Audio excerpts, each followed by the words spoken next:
Noverixia, Ibu Ketua Tim Penggerak PKK Kabupaten Malaka, naon ingkang sesian tekanan Rama Maitian.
Mungkin ada satu dua hal yang perlu kami sampaikan terkait dengan perkembangan pendidikan anak usia dini yang sudah kami jalankan di hari-hari yang lalu.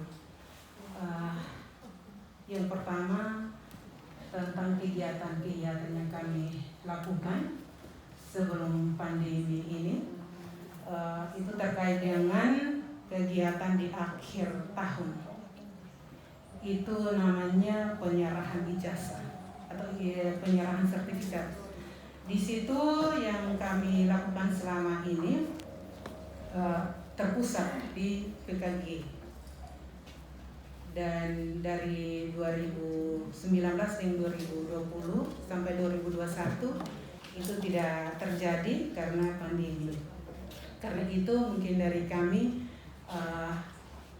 supaya di tahun 2021 ini kalau memang pandemi ini sudah tidak ada, mungkin kita minta untuk kembali lagi kegiatannya terpusat di PKG, sehingga dari kegiatan-kegiatan sebelum penyerahan sertifikat ini ada perlombaan, kegiatan-kegiatan perlombaan. Dan itu menjadi satu dasar bagi kami. Itu ada perlombaan pendidik dan perlombaan peserta didik. Itu dilakukan 2 hari sebelum kegiatan pelepasan. Dan kegiatan pelepasan itu yang diakhiri dengan penyerahan sertifikat.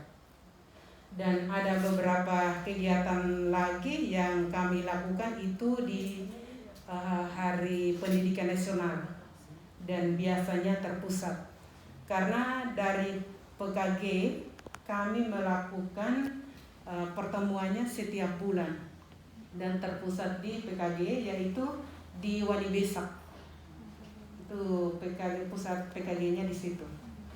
Kami di Wamiko ini ada bukan 15 saja tapi ada 17.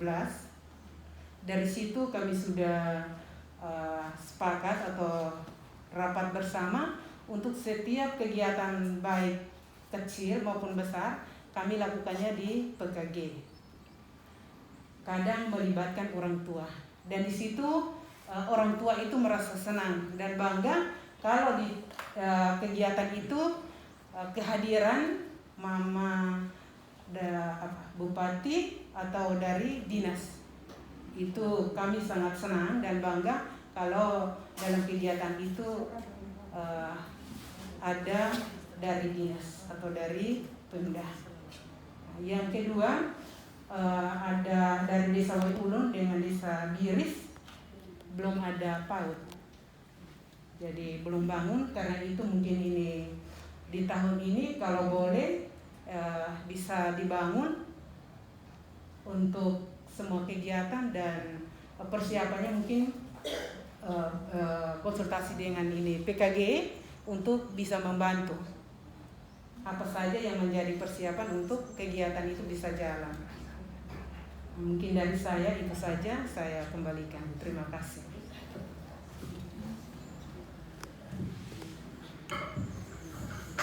Baik, mungkin saya tanggapin dulu. Jadi terima kasih atas paparan kegiatan yang sudah dilakukan di Desa WOE dan juga seluruh gugus ya, gugus yang ada di Wamiko. Jadi ini sebenarnya sesuatu yang sudah bagus dilakukan. Ya, jadi ini memang kita terkendala dengan COVID ini sehingga banyak hal yang tertunda. Jadi dengan mengadakan lomba, dengan mengadakan kegiatan-kegiatan yang sifatnya memicu kreativitas anak, ini adalah hal-hal yang positif. Ya, jadi lomba mewarna, lomba lomba menyusun huruf atau lomba kreativitas yang lain, misalnya dia menari, ya kan mereka bisa dikurai. Coba kalau anak-anak kita yang kecil-kecil dikurai, pasti lucu dan mereka bisa. Coba diajarkan, ya. Itu hal yang menyangkut dengan kearifan lokal. Bidu dan dikurai. Ada yang pasti pintar meronggeng. Saya kalau kunjungan ke desa-desa, ada anak laki-laki kecil menari bagus-bagus. Rokut orai, Pak. Nah, bagus sekali. Mari kita bina itu. Ya, nanti setelah kita lewati pandemi ini, saya pasti hadir Ibu karena saya ada di sini. Karena itu tujuan saya. Saya pastikan hadir kalau saya diundang dan saya ada di tempat. Pasti saya hadir. Saya usahakan untuk hadir. Ya, karena itu saya senang yang kayak begitu. Ya, jadi lomba anak-anak TK, lomba bayi sehat, lomba hatinya PKK, ini yang saya mau karena kita manusia ini senang kita dihargai kan. Jadi ketika ada lomba kita mendapat penghargaan, kita berlomba-lomba untuk mendapat penghargaan. Nah itu seperti itu. Ya, jadi begitu Ibu. Terus kemudian yang belum ada PAUD di Desa Waiulun dan Desa Biris. Ya, ini sebenarnya kami ada instruksi untuk daerah-daerah dengan letak geografis tertentu itu, kita akan dapat bantuan untuk membentuk PAUD layanan khusus namanya. Ini baru-baru suratnya mungkin seminggu yang lalu. Ini PAUD layanan khusus ini jadi diminta supaya semua desa yang belum ada PAUD-nya segera membuat atau membentuk pendidikan PAUD ini, pendidikan anak usia dini ini. Karena memang dirasa sangat penting. Kita wajib mendidik anak-anak usia dini kita ini, jadi tidak biarkan saja dia bermain bebas di alam. Boleh, ada waktunya, tetapi juga harus diarahkan pendidikannya sehingga kita bisa mendapatkan anak-anak yang punya kualitas, punya intelek yang bagus, punya etika yang bagus, dan seterusnya. Jadi Ibu Desa Waiulun, Ibu Desa Biris, tolong segera koordinasikan dengan Ibu Kabid PAUD, Ibu Selin, supaya tanyakan persyaratannya, mulainya bagaimana. Kalau ada satu space, 2 ruang kosong di SD atau di mana bisa dipakai, silakan bisa mulai. Nanti kan ini ada ibu-ibu yang sudah pengalaman, yang ketua gugus dan wakil ketua gugus, pasti mereka mau bantu karena ini untuk kebaikan satu kecamatan begitu secara keseluruhan. Ya, bagaimana Ibu Desa Ulun, Ibu Desa Biris bisa toh? Siap. Oke, baik. Jadi itu saja yang bisa saya jelaskan. Ada yang lain lagi mungkin? Silakan.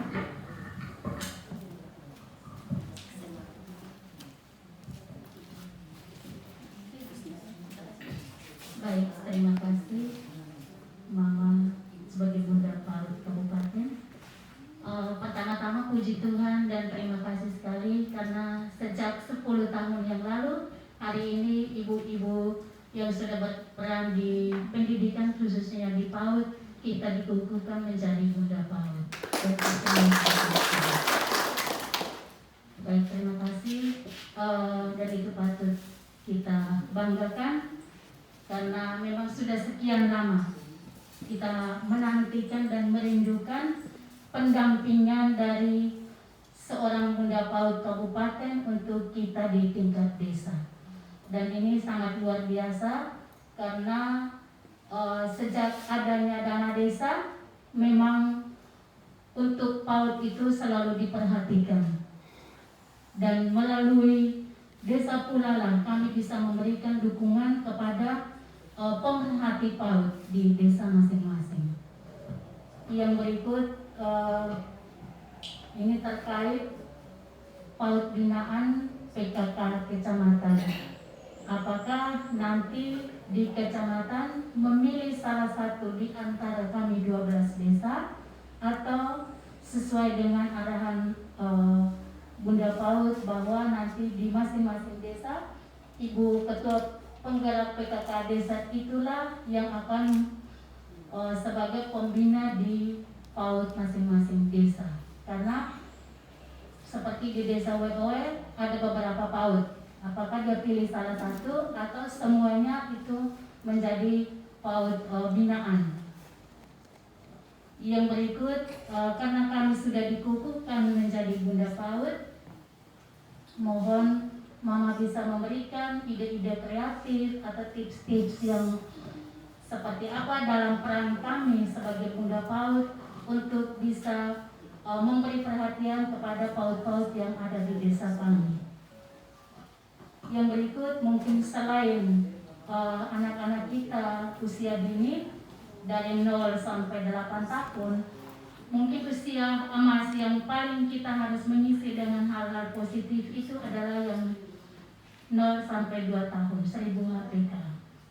Nah ini mungkin tidak di PAUD tetapi kita memulai dalam keluarga yang akan kita aktifkan lewat BKB. Itu peran PKK yang provinsi itu jauh lebih bagus karena akan memantau sejak hamil, lahir 0 sampai 30 hari. Ini mungkin peran kami Bunda PAUD juga sangat penting untuk mengikuti perkembangan tersebut bersama dengan pengelola PAUD dan para duta PAUD. Baik, mungkin ini saja yang bisa saya sampaikan. Mohon penjelasan dan ide-ide kreatifnya untuk kami bisa mengembangkan di PAUD kami masing-masing. Terima kasih. Saya kembali. Baik, saya satu-satu dulu ya. Nanti ada ibu yang di belakang mau bertanya, nanti saya jawab dulu. Ini supaya tidak lupa karena memorinya. Ya, baik, jadi ibu sebagai ketua gugus ya ibu ya. Ketua gugusnya Mama Dina. Oh, Mama Dina, sorry. Ya, ya. Jadi ibu sebagai pengelola PAUD melekat juga, sebagai Bunda PAUD desa melekat juga sebagai pengelola PAUD. Baik.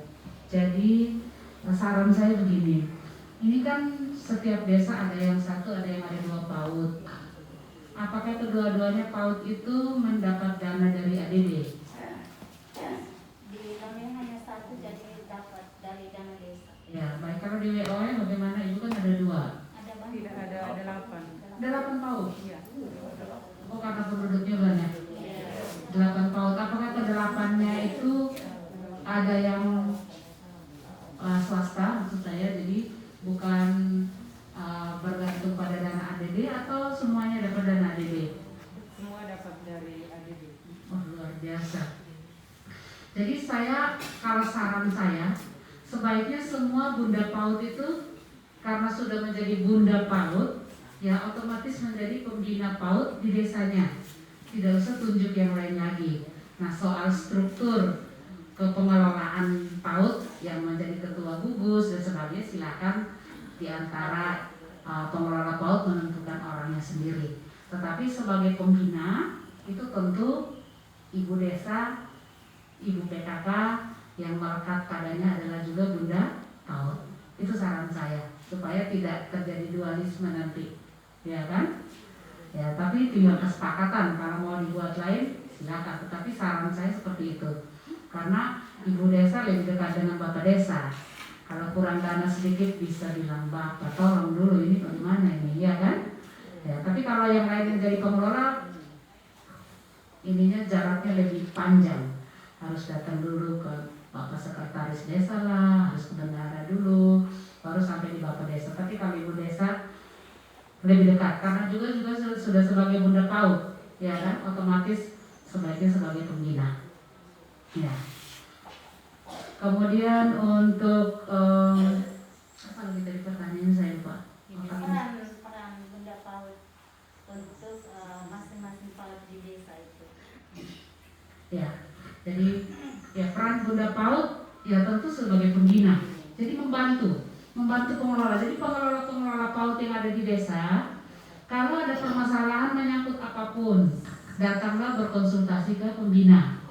Pembina memberikan arahan dan juga memberikan bantuan apabila diperlukan. Contohnya, ini kursi kami untuk tempat duduk anak-anak, ini anak-anaknya tahun ajaran ini kok meningkat misalnya, ya kan?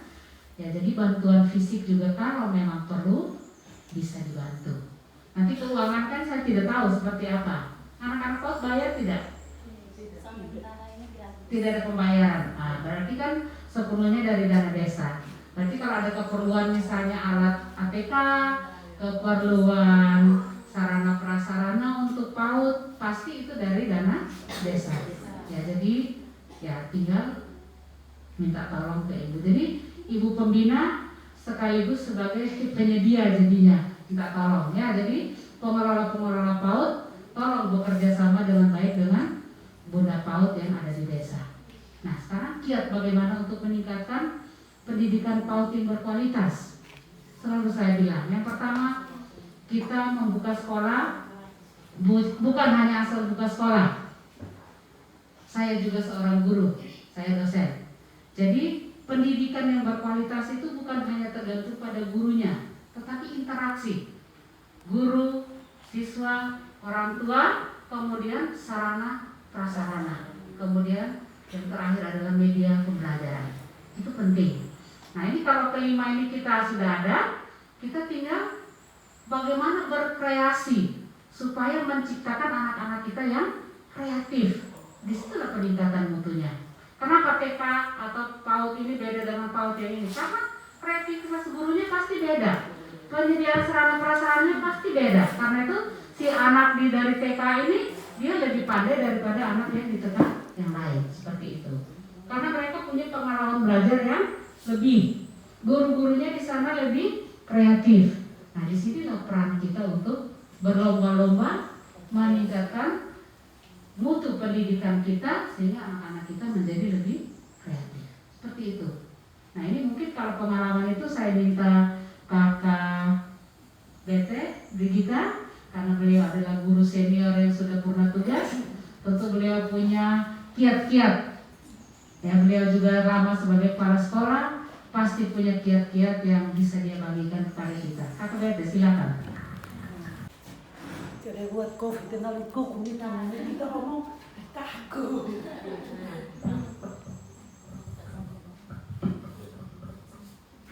Jadi selamat siang semua. Selamat siang. Jadi mungkin di sini yang tidak bisa berbahasa Indonesia saya pun ipar. Ini ipar. Adik ipar. Ini hari baru bisa kenal. Ya, terima kasih atas kesempatan yang terhormat Ibu Ketua Tim Penggerak Kabupaten, yang terhormat Bapak Pembina, Pak Camat, yang terhormat Ibu Ketua Tim Penggerak PKK Kecamatan, seluruh jajaran Bunda Pahu yang ada di Desa Wawiku. Jadi kalau ngomong pendidikan luas. Ada pendidikan anak, jadi yang kita mulai dengan yang PAUD, terus TK-nya, terus pendidikan SD-nya sampai ke lanjutan. Itu yang orang bilang, katakan bahwa pendidikan seumur hidup, long life education. Jadi pendidikan ini kita sudah tua pun masih tetap dididik lewat ya pengalaman, lewat lingkungan, lewat komunikasi. Jadi yang tadi kita omong banyak tentang pendidikan, ini masih sangat luas. Sehingga kita yang sudah menjadi, sudah mengenal dan sudah mengikuti semua perkembangan, pasti kita akan merasakan, oh disinilah ada wadah yang bisa merubah perilaku. Lewat pendidikan luar, dan lewat lingkungan sosial dan media sosial. Jadi sebenarnya Pokja 1, saya bisa omong sedikit tentang KDRT, kekerasan dalam rumah tangga. Ini juga adalah satu hal yang harus kita belajar. Ini pendidikan di dalam rumah tangga. Pendidikan ini Bapak juga harus diatur supaya dia tertib. Ini adalah satu pendidikan. Mama juga harus diatur dengan aturan keluarga sampai kepada anak. Sehingga yang tadi kecil itu, seperti tadi Ibu Bupati katakan, apa yang kita buat tidak benar, biar dia kecil tapi dia rekam.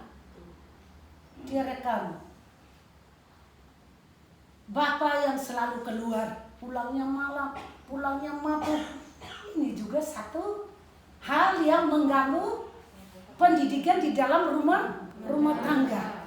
Mama baru omong sedikit, Bapak sudah mulai. Kenapa omong? Saya keluar itu ada tujuan. Ya, terima kasih Pak. Asal tujuan yang mendatangkan nilai tambah untuk rumah tangga. Tapi anak minta 5.000, Bapak marah. Ini kan sudah tidak enak lagi. Ya, jadi Mama selaku ibu rumah tangga, dia juga sekalian memberi satu arahan atau satu pendidikan di dalam keluarga kepada Bapak. Kalau pulang malam-malam itu bagaimana caranya, nanti besok-besok anak bagaimana. Jadi kekerasan itu terjadi di dalam rumah tangga itu tergantung kepada Mama dengan Bapak. Kita yang kendalikan situasi. Di sekolah pun sama. Pengendali pendidikan itu mulai dari tingkat bawah sampai dengan tingkat atas, tergantung kepada pembina atau kepalanya. Kepala buat tidak betul, guru mulai comel, guru mulai itu. Akhirnya apa yang kita mau buat baik di dalam sekolah itu akan jadi kacau balau. Terutama sekarang kita omong tentang uang. Kalau guru itu omong tentang uang itu sensitif sekali. Dia mengajar itu sedikit, tetapi dia menuntut itu lebih banyak. Sama dengan rumah tangga. Sekarang kebutuhan ekonomi berbeda dengan dulu. Dulu Mama ada tuntut apa? Tidak tuntut. Karena kebutuhan ekonomi di dalam rumah itu, apa yang ada, Mama dengan anak nikmati dengan aman. Tetapi sekarang beda. Dia mau inilah, mau minum itulah, mau makan inilah. Sehingga keamanan itu kurang terjadi di dalam rumah tangga. Dan ini semua yang kita bilang pendidikan ini, pendidikan di dalam, pendidikan juga di luar. Ekstra. Lingkungan ini bisa merubah perilaku yang dulunya baik bisa jadi buruk. Banyak hal yang datang dari luar yang mengganggu rumah tangga. Betul ke tidak? Ida ni HP ini tau ina. HP ini telepon mati kak ini mau senokes. Apa nak mati kak ini no senokes. Ya boleh komunikasi dengan siapa saja tetapi ada batasnya. Kalau sudah terlalu komunikasi melebar yang tidak teratur, pasti akan terjadi sesuatu yang tidak enak di dalam rumah tangga atau keluarga. Dan ini hal pendidikan itu terlalu luas, jadi saya mau tadi adik Ibu Bupati bilang saya ahli, ya kita semua ahli. Karena sudah banyak hal yang kita tahu, baik di lingkungan kita, baik di dalam rumah maupun dari luar. Kalau pendidikan saat modern ini beda dengan pendidikan yang dulu.